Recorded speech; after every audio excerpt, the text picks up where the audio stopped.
Voilà, je voudrais laisser toute la place à un témoignage que plusieurs auraient pu dire aussi de ce que Jésus a fait dans sa vie. C'est vrai qu'aujourd'hui, Jésus, c'est un nom qu'on parle qui sonne peut-être pour certains quelque chose de vieux à travers le catéchisme et tout ça. Et pourtant, c'est une réalité. La Bible nous dit, c'est vrai comme il a été dit, il est mort, il est ressuscité. Et ce matin, nous ne célébrons pas quelqu'un qui est mort, mais quelqu'un qui est ressuscité, qui est vivant.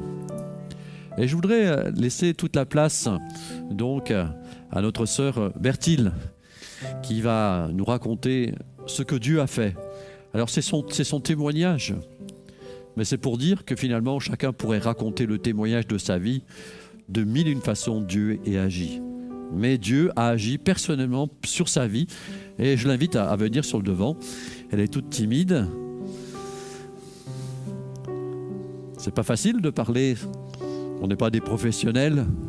Hein, c'est pas un journal télévisé ici. Mais voilà, on veut spontanément nous dire ce que le Seigneur a fait. Et je vais lui laisser toute la place. Bonjour.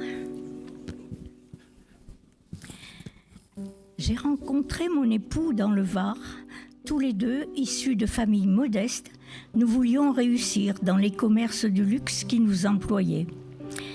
Nous avons progressé alors au milieu de classes supérieures aisées, souvent invités à côtoyer ce monde où l'alcool et l'argent coulaient à flot. Jeunes et beaux, si, nous devenions leurs coqueluches. Parmi cet univers où tout brillait, vaniteux, orgueilleux, flambards, nous nous sommes laissés séduire par ceux qui nous courtisaient et flattaient notre ego. Vanité des vanités, tout est vanité et poursuite du vent, nous dit l'Ecclésiaste dans la Bible. Nos cœurs étaient aussi vides que ceux que nous fréquentions étaient creux, mais nous ne voulions pas perdre notre statut.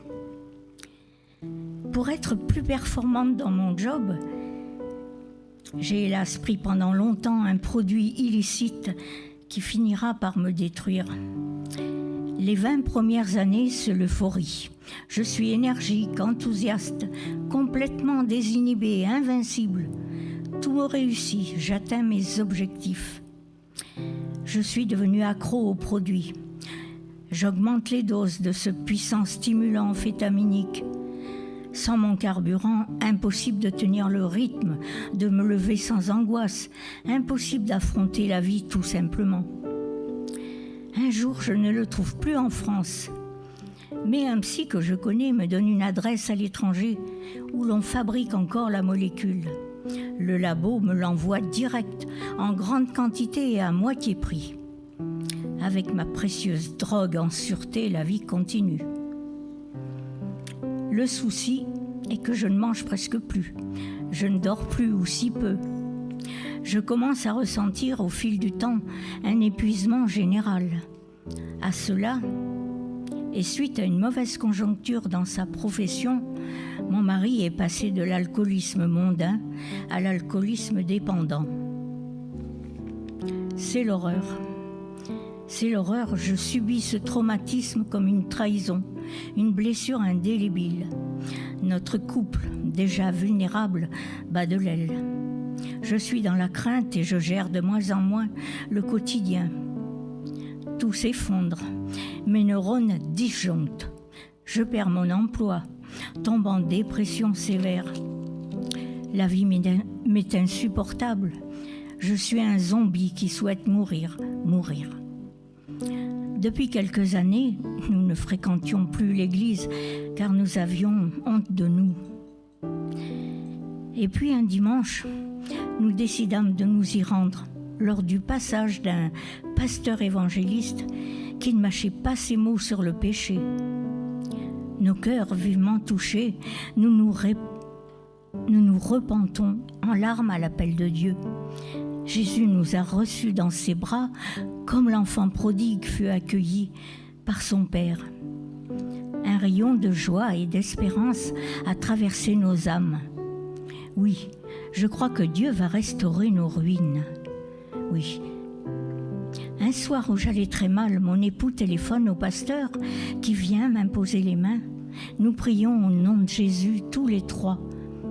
Le surlendemain, à une réunion à l'église, je discerne parfaitement dans ma tête et mon cœur une voix intérieure qui me révèle une délivrance totale, instantanée, avec l'assurance de ne pas subir le manque. Oh, c'est le Seigneur, c'est Jésus. Oui, c'est le Seigneur.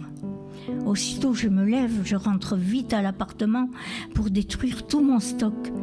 2 ans encore de côté, soit 2160 gélules que je jette minutieusement, une par une dans les toilettes, sans contrainte, dans une paix incroyable. Mes chaînes tombent, je ne suis plus esclave. Ce moment est incroyable. L'eau a dû être polluée un moment. Alors qu'il n'y a aucun produit de substitution pour cette drogue et que ceux qui veulent s'en affranchir doivent supporter un sevrage long et douloureux, mon précieux Jésus m'a délivré complètement, sans aucune appétence depuis octobre 2001. Le Seigneur ne faisant pas les choses à moitié, mon mari fut en même temps libéré de l'alcool.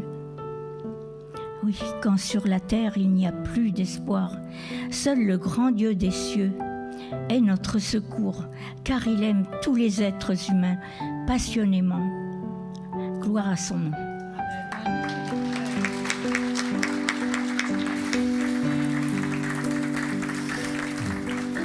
Gloire à Dieu. Je suis toujours ému quand j'écoute un témoignage parce que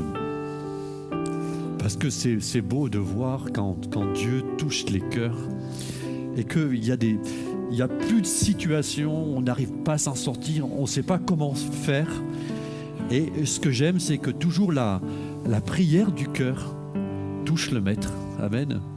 Et lorsque la prière, elle touche le cœur du maître, Dieu change non seulement une vie, mais un couple et une destinée. Alors je bénis Dieu pour cela. Et c'est son témoignage. Et son témoignage nous remplit d'espoir.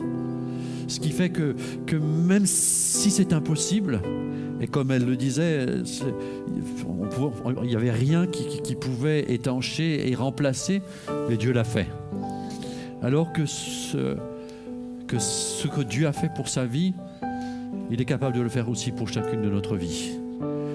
C'est le message d'espoir que je voudrais vous laisser. Oui, tout est possible, pas en une église, mais en une seule personne, Jésus. Amen. Et Jésus veut se révéler dans votre vie. Amen. Merci Bertine.